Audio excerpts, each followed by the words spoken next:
Hello everyone, and this is Reggie, and I am documenting my experience with Turo. We are new Turo host, so if you've seen the first video we did on our first rental, everything went well. So now I'm on my second rental, and this one is a little bit more complex. Excuse me ahead of time for not looking at the phone because I am driving. So this is our, so I'm doing an airport pickup, and this one's a little bit more complex, this particular rental, because I am driving to the airport to get them. They're flying into town, and I had to figure out how I'm gonna get back home after dropping the vehicle off, where to drop it off at. So I'm in Atlanta, Georgia. So we have an international airport, probably one of the most busiest airports in the country. And there's a lane where, I mean, I've been picked up and picked people up from there, in my personal life. But you have to, in that lane, it's busy usually, and you pick up a baggage claim, and it's quick, man. It's like jump in, throw your luggage in the back, spin off, right? In half a and mile, keep left to continue on I-285 South. That's my GPS.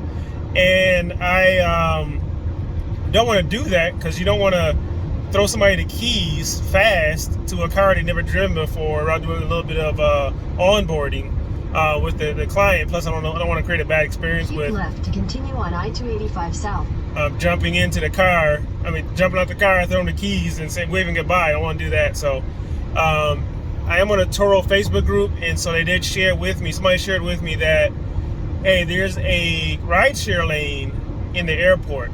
So I live about an hour away from the airport, so I didn't really have time to come and do a test run. So this is my live/test run of it. And so I'm going to try to, I told the customer, to the renter, to meet me at the rideshare lane. In half a mile, keep left to stay on I-285 South. The rideshare lane at the airport. And I found on YouTube, somebody actually documented going from their terminal walking to the rideshare lane. So I did. Keep left to stay on I-285 South. So I did message the renter that the link to it. So the link to it, so that they can find their way to me. So we're gonna see how this works out. So another caveat, a couple caveats now that's going on right now. The renter said that their flight has landed, so they're 30 minutes early, and I'm still an hour away. Because usually, if the flight lands, it's usually about 15 minutes, baggage claim and all that stuff, and then maybe another 10, 15 minutes for them to get to the rideshare lane, I'm assuming. And so I kind of calculate all that, but now they said they're a little early, so, but I'm still way early. I'll be way early for the actual time that he booked for the car, so hopefully that won't be an issue. So I may get there about 15 minutes later than him because he's a little early, so hopefully that's not a big deal. Another issue I'm facing right now too is when I trying to get the car ready and perfect for the renter. The sliding door, this is a minivan, the sliding door was sticky, so that's all right. So I spray a little WD-40 on the joints and in the locks, and it works good. So I jump in the car, heading to the airport, which I'm doing now, and I can smell the WD-40. I'm like, oh. And I was like, because you don't want to have somebody get into, I don't want them to get in there and think it's a oil, because it kind of smells like oil, WD-40. And I don't want them to think like, oh man, it's got, it's leaking oil or something like that. But I'm going to explain that to them, like, hey man, I sprayed the locks with some lubricant. It might smell a little oily. I did buy an air freshener at the gas station when I filled up to try to mask the smell. So now it smells like a new car air freshener and oil. So, future reference, to carry, I want to do this anyway, carry some Lysol disinfectant anyway, so I need to do that with me. So we Lysol it before I left, but I need to carry a bottle with me, especially with stuff like this, and just for sanitation reasons. I do have my mask, so I'm gonna mask up when I meet the customer. So that's it, man. A little bit of learning curve going on with me right now. So I wanted to document that for anybody else wanting to try Turo, and they want to see some of my mistakes. So another error too is when cleaning. So you have a van, right? So I got a van. You know the side doors slide back. Now there's a cup holder and pockets in that door. And something I missed, I caught this morning, so I was scrambling to clean it, is that there were some goldfish crackers in the little pockets, which I missed because I took it to a car wash to get cleaned anyway, but I cleaned it myself also.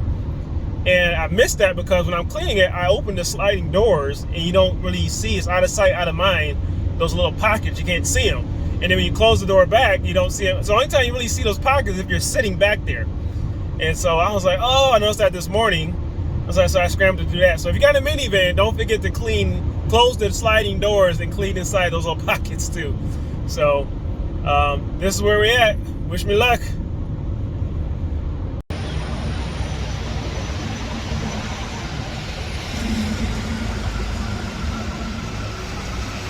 All right, so completed my first drop off, and I'm talking here is a little more quieter. I was about 30 minutes. Took about 30 minutes. I was 30 minutes circling the airport. Finally found the rideshare lane. It was kind of tough to find by car, but soon you have to go to domestic, and before you go to where you pick people up at the terminals, you make a left near the parking. And it was right there, so that's where you find the car ride lane. So yeah, first time out was a little rough. Found it, took about 30 circling the airport about 30 minutes, but finally found it, and smooth drop off and pick up. So now my next step is to taking the train to Doraville Station, where my wife will pick me up from there.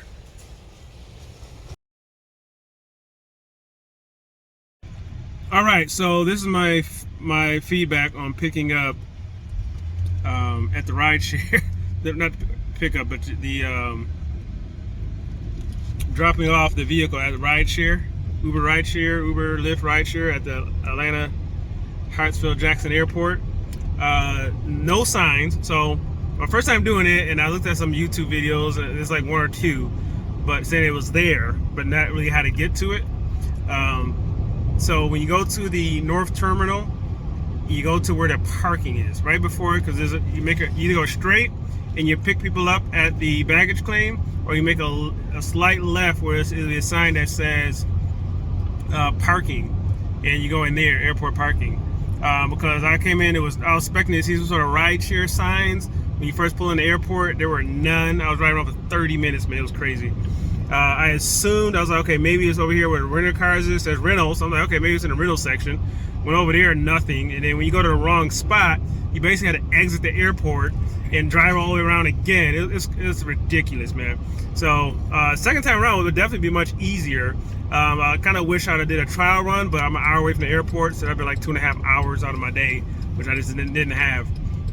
But yeah, so if you're looking for the ride share, that's you know, so I would do it again. Now I know where to go, but it'd be easier just to pick people up there at the ride share part. So anyway, my plan now.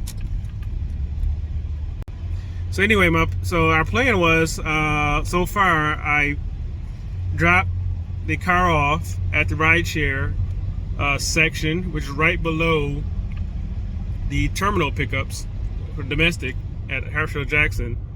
So I would pick people up.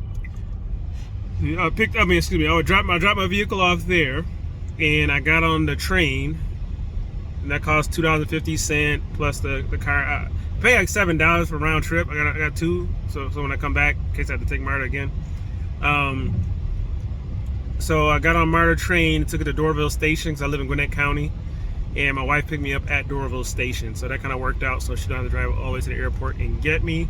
My original plan was to actually leave a vehicle at Doraville Station to drive home. That'll cost me $8 for overnight parking. My wife was available today, so I kind of saved on not having to do that, having to drop me off. But ideally, I would like to get a car dolly or a trailer to drop the vehicles off, like, you know, and then put it somewhere where I can just get in and drive back home on my own. But we'll see. So right now, that's the plan.